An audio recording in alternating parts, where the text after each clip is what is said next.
Hello, in this video I make a slight likeness of the Thor character from the movies that you've seen lately, and what I've done is just started with basic Dynamesh ball and started to pull some shapes around to make this as close to the single image reference I've got here.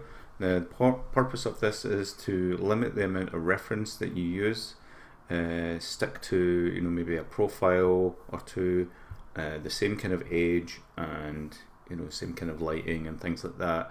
It's also good to see different angles if you have them, but not different ages, because there can be different sagging to the skin and all these things. So I'm just trying to move this shape around, trying to get it as close as possible to this character's head, including the beard there as well with some of that volume.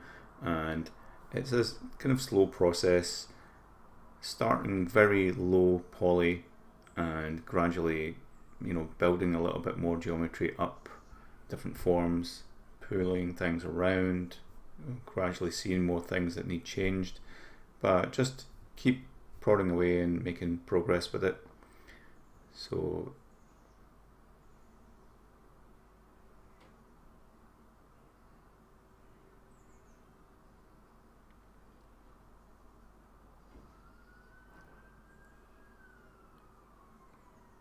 now the full process took around an hour and a half to get the head to a decent likeness in terms of shape, and then I struggled with Dynamesh not giving me the right flow, the edge flow that I need, so I decided to try Z-Remesher to get a little bit more edge flow, and as you see it gives pretty decent results, but it'll struggle later on when it comes to more detailed parts.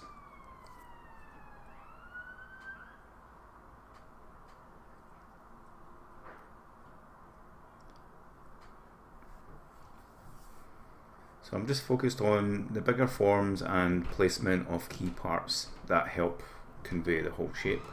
I don't have any profile images, and all I have is two front-on references, and I'm trying to work out what kind of depth there is in this character.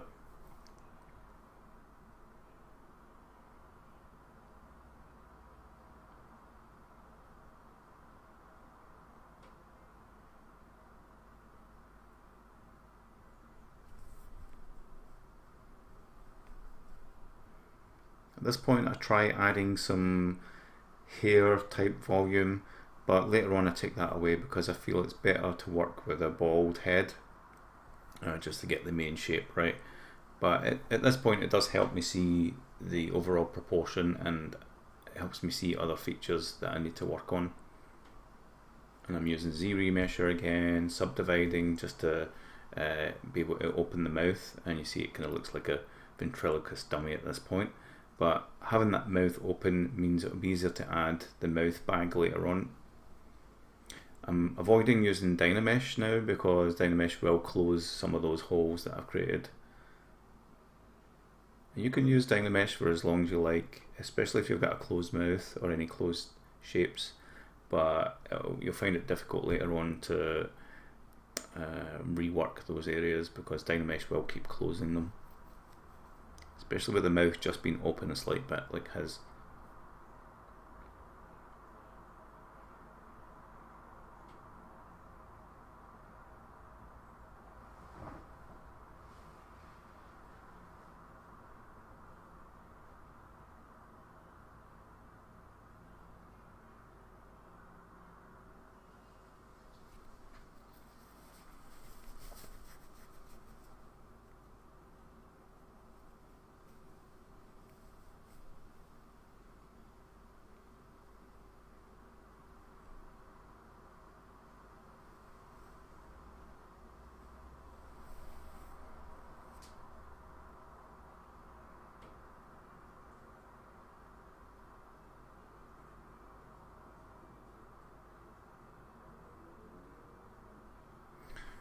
So once I've got the head to a decent form, before I start getting too bogged down in details and trying to add too much detail, I've decided to get better topology again. So I've tried using decimation to see if that will give me something that holds the edges a bit better. The main thing is I don't want to use Dynamesh because it will close the mouth up, so I'm just trying different things. So Z-Remesher or Dynamesh, Z-Remesh or Dynamesh or Decimation, they all have their pros and cons. Decimation is probably the worst because it will give you these little pinched areas and really bad topology overall, so it's not great for sculpting. It might give you some nice little artifact details, but Z-Remesher is probably the best way to go if you're working and you don't want to basically retopologize things as you go.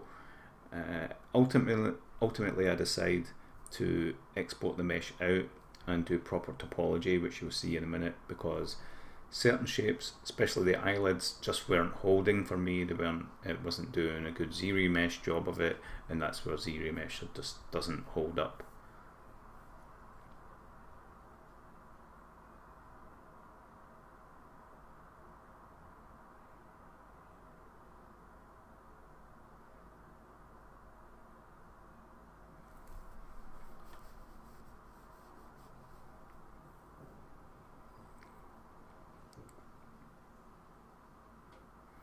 So now the head's starting to look like a typical first sculpt from any ZBrush user, so it's definitely in a pretty ugly phase, and the reason behind this is because I really need good topology.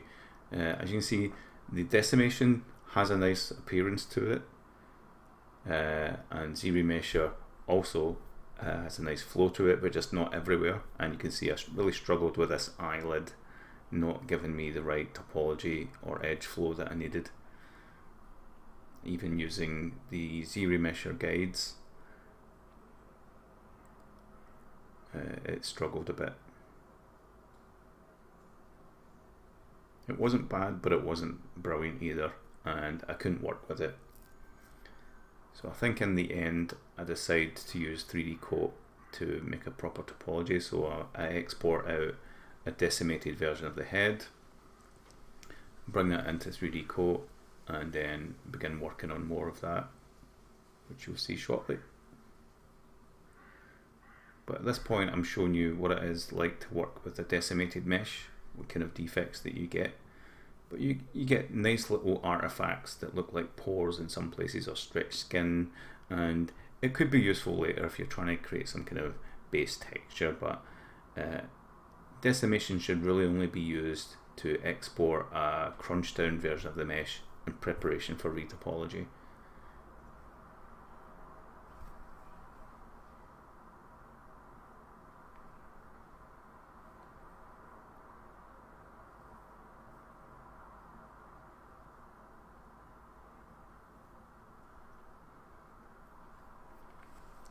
So I'm just adding a little more detail before I decide it's time to get better topology.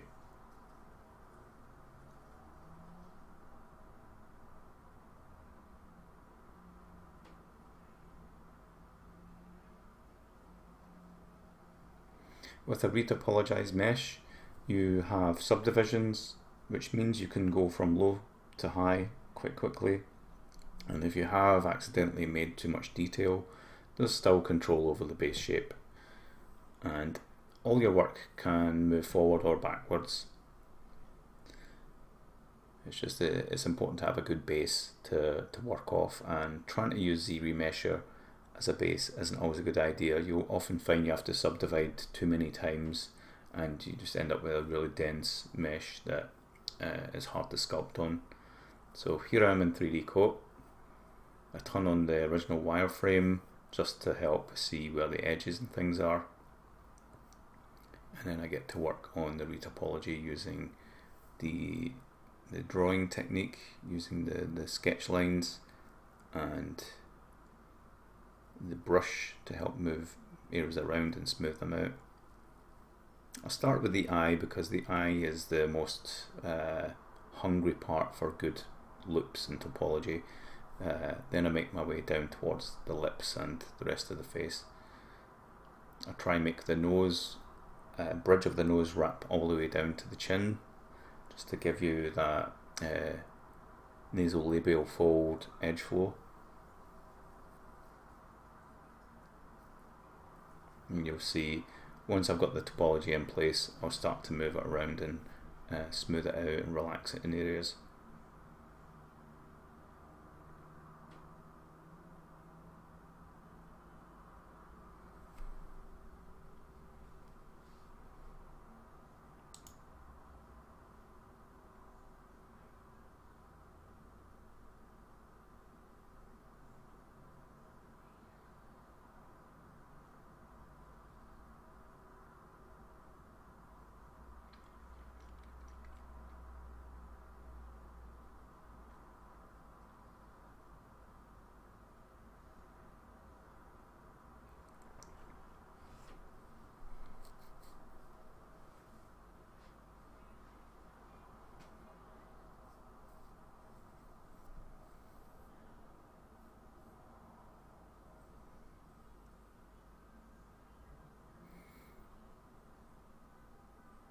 I'm going for a topology that will work well for a sculpt and may work well for animation as well, but it's really subject to different topology styles.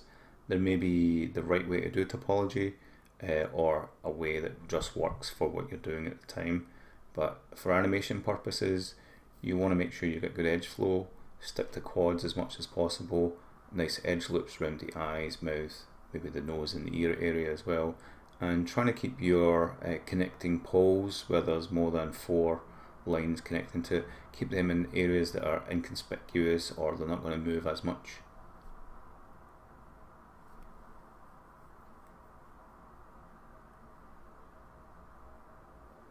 It's also important to keep all your quads as squarish as possible. If there's quite a lot of oblong polygons and there is some animation that could crunch them together, you could end up with little kind of dark shading defects.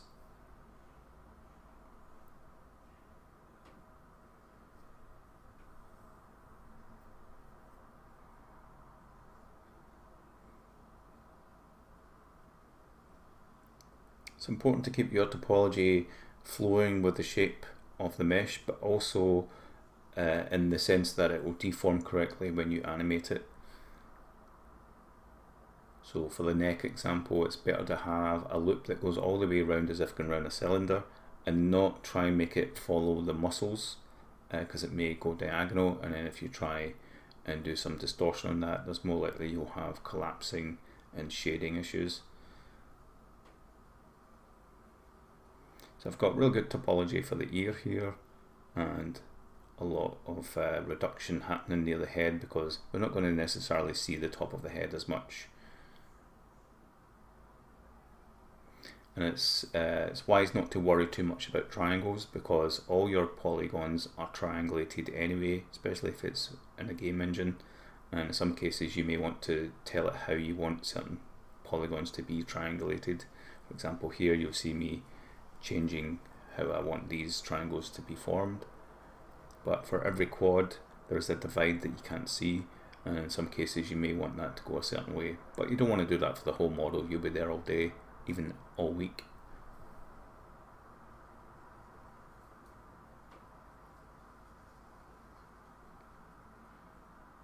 Okay, so I'm just fixing the seam at the center and applying the symmetry, and I bring it back into ZBrush, and that's now me got a better base that I can work off. Okay, thanks for watching and bye.